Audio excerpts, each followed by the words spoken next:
जल्नेहरू तेरो साथमा बसेर पनि जल्छन्। मेरो छेउमा बस्छ तर ईर्ष्या नगर। MC को नाम राखेर ठुलो बन्न खोज्छन्। भिखारी जस्ता केटाहरू तेरो भेटको आशामा छन्।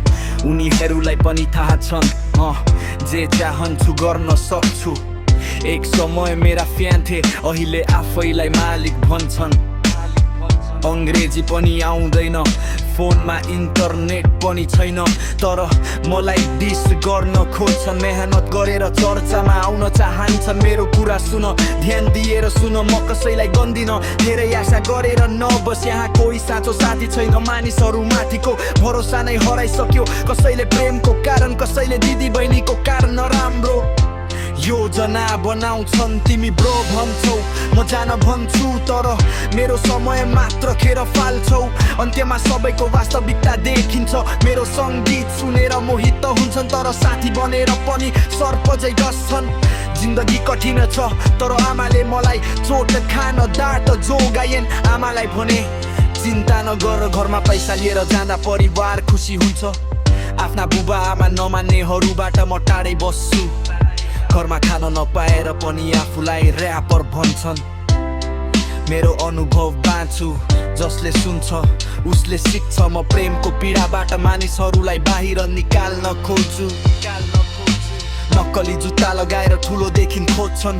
ओजी बन्ने प्रयासमा मूर्खहरूको सूचीमा नपर्नु। केटीहरूको पछि लागेर समय बर्बाद नगर। पूर्वबाट पश्चिमसम्म मानिसहरू मेरो पछि लागिरहेका छन्। पुलिस भन्दा धेरै जनताले नै पछाइरहेका छन्। यहाँ फेसन ल्याउने म नै हुँ, जस्तै कान्ये वेस्टले गरे। तिमीहरूलाई लाग्थ्यो हामी नसामा थियौ, तर वास्तवमा नसामा त तिमीहरू नै थियौ। मेरो शैली कपी गर्छन्, उता गएर पेस्ट गर्छन्। सबैलाई थाहा छ पिक कसको थियो। मलाई मेलोडी पनि आउँछ, हामी सजिलै गीत निकाल्छौँ।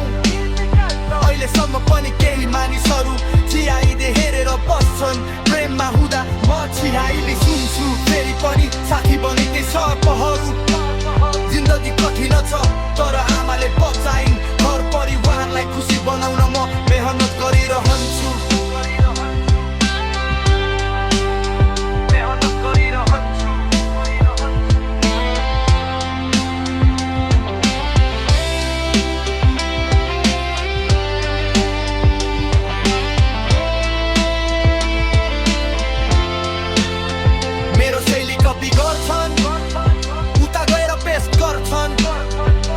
सबैलाई थाहा छ बिट कसको थियो। मलाई मेलोडी पनि आउँछ, हामी सजिलै गीत निकाल्छौँ। अहिलेसम्म पनि केही मानिसहरू चियाइदे हेरेर बस्छन्। प्रेममा हुँदा म चियाइदे सुन्छु।